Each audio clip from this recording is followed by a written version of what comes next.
আসসালামু আলাইকুম। সংবাদে আপনাদের সবাইকে স্বাগত জানাচ্ছি। আমি ফিরোজ তোহা। শুরুতেই আরবে কেবলস সংবাদ শিরোনাম।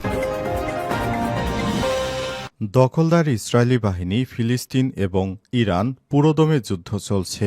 আর এই মুহূর্তে আমাদের হাতে এসছে যুদ্ধের ভয়ঙ্কর কিছু গুরুত্বপূর্ণ আপডেট সংবাদ। প্রথমেই জানাব মার্কিন ও ইসরায়েলি লক্ষ্যবস্তুতে 4 দফা হামলা ইয়েমেনের সশস্ত্র বাহিনী আজ এক বিবৃতিতে জানিয়েছে তারা দখলদার ইসরায়েল এবং যুক্তরাষ্ট্রের বিভিন্ন সামরিক স্থাপনায় 4টি পৃথক ভয়ঙ্কর হামলা চালিয়েছে। এই হামলাগুলোর কারণে যুক্তরাষ্ট্রের বিমানবাহী রণতরী ধ্বংসের পথে। এরপর জানাব এবার তেল আবিবে ইয়েমেনের ক্ষেপণাস্ত্র হামলা। মধ্যপ্রাচ্যের রাজধানী এখন আরও একটি যুদ্ধ আশঙ্কার দিকে এগিয়ে যাচ্ছে। ঠিক তখনই ইসরায়েলের তেল আবিব উপকণ্ঠে দখলকৃত জাফা একটি ব্যালিস্টিক মিসাইল দিয়ে হামলা চালিয়েছে ইয়েমেনের হুতি যোদ্ধারা। আজ এক ঘোষণায় এমনটাই জানিয়েছে ইয়েমেনি সশস্ত্র বাহিনীর মুখপাত্র ব্রিগেডিয়ার জেনারেল ইয়াহিয়া সারি। এদিকে ইউক্রেন জুড়ে রাশিয়ার ক্ষেপণাস্ত্র এবং ড্রোন হামলা, নিহত 3। রুশ প্রেসিডেন্ট ভ্লাদিমির পুতিনের ঘোষণার একদিন ইস্টার যুদ্ধবিরতি শেষ হতে ইউক্রেন জুড়ে আবারও ক্ষেপণাস্ত্র এবং ড্রোন হামলা চালিয়ে যাচ্ছে রাশিয়া। এতে এ পর্যন্ত 3 জনের প্রাণহানির খবর পাওয়া গেছে। আজ বিমান হামলায় সাইরেন বেজে ওঠে কিয়েভ এবং পূর্ব ইউক্রেনের বেশ কিছু শহরে।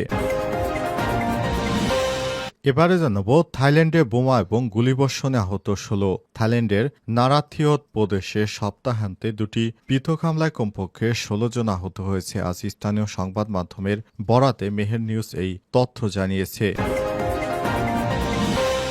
এবং সর্বশেষ জানাবো আওয়ামী লীগ নিষিদ্ধের দাবিতে নতুন কর্মসূচি দিল এনসিপি। আওয়ামী লীগ নিষিদ্ধ, গণহত্যার বিচার সহ বিভিন্ন দাবিতে আগামীকাল 22শে এপ্রিল বিক্ষোভ সমাবেশের ডাক দিয়েছে শিক্ষার্থীদের নতুন রাজনৈতিক দল এনসিপি। সেখানে বলা হয়েছে শিক্ষার্থীরা আওয়ামী লীগ নিষিদ্ধের দাবিতে তারা আবারও মাঠে নামবে।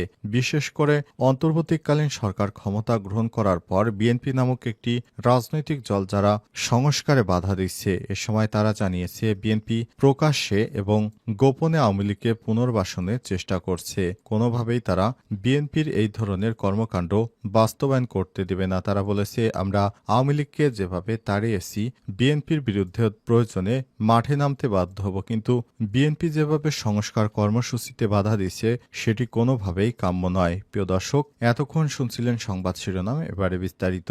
তবে তার আগে বন্ধুরা অনুরোধ থাকবে এই সংবাদটিতে একটি লাইক দিন। এই চ্যানেলে আপনি নতুন হয়ে থাকলে আমাদের সংবাদটি দেখতে দেখতে চ্যানেলটি সাবস্ক্রাইব করে রাখুন, যাতে করে বন্ধুরা আমাদের পরবর্তী লেটেস্ট আপডেট সংবাদগুলো সবার আগে আপনার কাছে পৌঁছে যায়। কমেন্ট করে আপনার মূল্যবান মতামত জানিয়ে দিন আপনি বিশ্বের কোন দেশ থেকে বা বাংলাদেশের কোন স্থান থেকে আমাদের সংবাদটি দেখছেন এবং শুনছেন। আর বন্ধুরা, এই সংবাদটি আপনার সোশ্যাল মিডিয়া ফেসবুকে বন্ধুদের মাঝেও শেয়ার করে দিন, যাতে করে তারা আমাদের এই লেটেস্ট আপডেট সংবাদগুলো জানতে পারে। এবারে বিস্তারিত।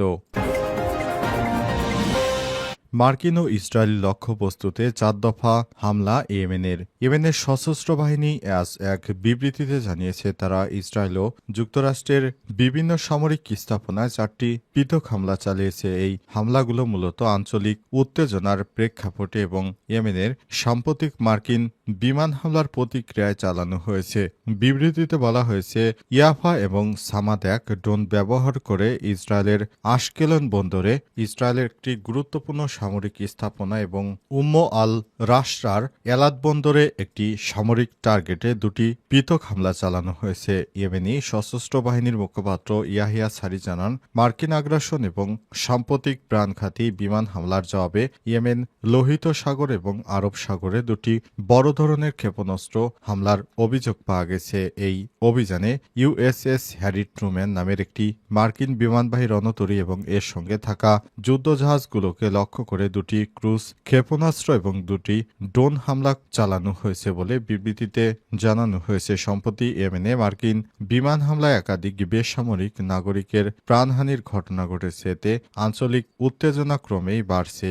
তারই জেরে এই হামলাগুলো চালিয়েছে ইয়েমেন। হুতি নিয়ন্ত্রিত ইয়েমেনে সামরিক বাহিনী বারবার ঘোষণা দিয়েছে যে তারা ফিলিস্তিনি জনগণের পক্ষ নিতে এবং ইসরায়েলি আগ্রাসনের বিরুদ্ধে পদক্ষেপ নিতে সদা প্রস্তুত। সূত্র মেহের নিউজ এজেন্সির। গাজা যুদ্ধে যেভাবে নিরীহ ফিলিস্তিনিদের হত্যা করা হচ্ছে তা কোনোভাবেই মেনে নেবে না ইরান সমর্থিত হুতি যোদ্ধারা। তেল আবিবে ইয়েমেনের ক্ষেপণাস্ত্র হামলা।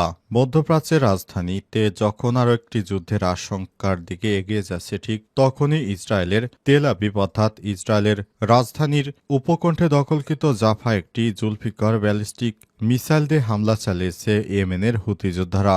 আজ এক ঘোষণায় এমনটাই জানিয়েছে ইয়েমেনি সশস্ত্র বাহিনীর মুখপাত্র ব্রিগেডিয়ার জেনারেল ইয়াহিয়া সারি। তিনি বলেছেন, এই হামলা লক্ষ্য দখলদার ইসরায়েলের বেন গুরিয়ন বিমানবন্দরের আশপাশের একটি সামরিক ঘাঁটি। খবর বার্তা সংস্থা মেহের নিউজের। ইয়েমেনে ক্ষেপণাস্ত্র হামলা এমন এক সময় চালালো যার মাত্র কয়েক ঘণ্টা আগে মার্কিন বাহিনী ইয়েমেন উপকূলে হুদায়দা শহরের কয়েকটি বন্দরে বিমান হামলা চালায়। এতে কমপক্ষে ৭৪ জন নিহত এবং ১৭১ জন আহত হয়েছে। মূলত ওই হামলার জবাবে ইয়েমেনি বাহিনী একটি সমন্বিত সামরিক অভিযান চালানোর জানান দেয়। ইয়াহিয়া সারি বলেছেন, আমরা একটি সম্মিলিত সামরিক অভিযান পরিচালনা করেছি যেখানে আমরা যুক্তরাষ্ট্রের দুটি বিমানবাহী রণতরী ট্রুম্যান ও ভিনসনকে লক্ষ্য করে হামলা চালিয়েছে। এছাড়াও ইয়েমেনি ড্রোনগুলো ব্যবহার করে যুক্তরাষ্ট্রের বিভিন্ন স্থাপনায় গুপ্ত হামলা চালানো আরও জোরদার করেছে ইয়েমেন।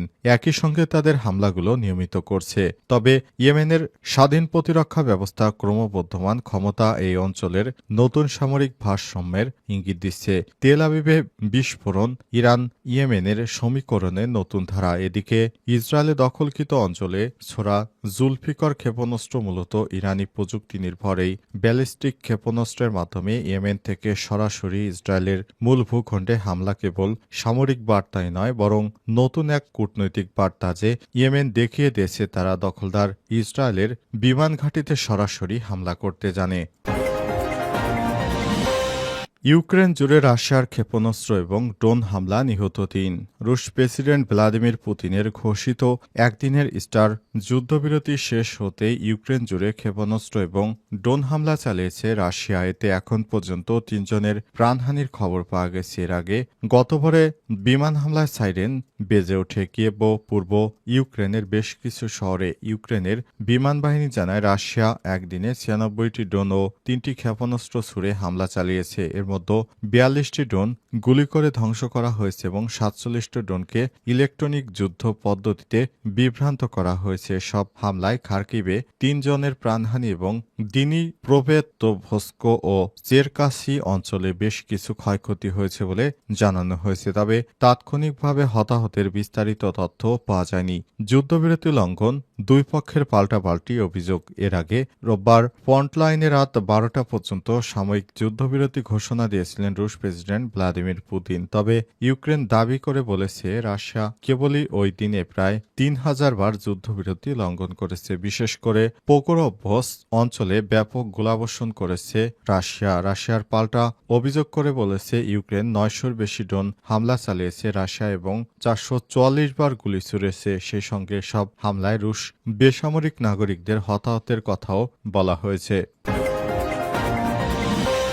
থাইল্যান্ডে বোমা এবং গুলিবর্ষণে আহত ১৬। থাইল্যান্ডের নারাথিওয়াত প্রদেশে সপ্তাহান্তে দুটি পৃথক হামলায় কমপক্ষে ১৬ জন আহত হয়েছে। আজ স্থানীয় সংবাদ মাধ্যমের বরাতে মেহের নিউজ এই তথ্য জানায়। প্রতিবেদন অনুযায়ী প্রথমে এই ঘটনায় মং জেলার খিয়ান পুলিশ স্টেশনের অফিসারদের আবাসন ভবনের বাইরে রাখা একটি মোটরসাইকেল ও সাইডকারে বিস্ফোরণ ঘটে। এতে ৯ জন আহত হয়।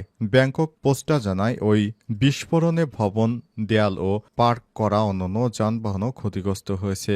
দ্বিতীয় ঘটনাটি ঘটে ওয়েং জেলায়, যেখানে একদল সশস্ত্র ব্যক্তি একটি বাড়ির সামনে রাতের খাবার খাচ্ছিল। তখনই তাদের লক্ষ্য করে গ্রেনেড নিক্ষেপ ও গুলি চালাইতে ৭ জন আহত হয়েছে। তাদের স্থানীয় হাসপাতালে ভর্তি করা হয়েছে।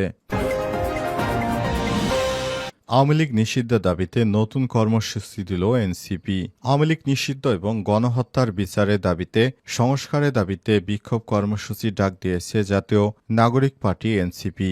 মঙ্গলবার বিকাল 4:30টার দিকে রাজধানীর খামারবাড়ি মোড় থেকে বিক্ষোভ মিছিলটি শুরু হবে। সোমবার এনসিপির ভেরিফাইড ফেসবুক পেজে এক পোস্টে এই তথ্য জানানো হয়েছে। এর আগে সোমবার বিকেলে আগামী 15 দিনের মধ্যে আইন তৈরি করে আওয়ামী লীগকে নিষিদ্ধের দাবি জানিয়েছে এনসিপি। রাজধানীর মোহাম্মদপুরে আওয়ামী লীগের রাজনৈতিক কার্যক্রম নিষিদ্ধ, সংস্কার ও গণপরিষদ নির্বাচনের দাবিতে আয়োজিত বিক্ষোভ মিছিল ও সমাবেশে এই দাবি জানায় দলটি। এ সময় বিক্ষোভ সমাবেশে বিভিন্ন শ্রেণী পেশার মানুষেরা অংশগ্রহণ করে। তারা রাজধানীতে আওয়ামী লীগ নিষেধের দাবিতে ব্যাপক সমাবেশ করে। সেখানে সবার একটাই উদ্দেশ্য এবং কথা ছিল, সেটা হচ্ছে আওয়ামী লীগকে নিষিদ্ধ করতে হবে।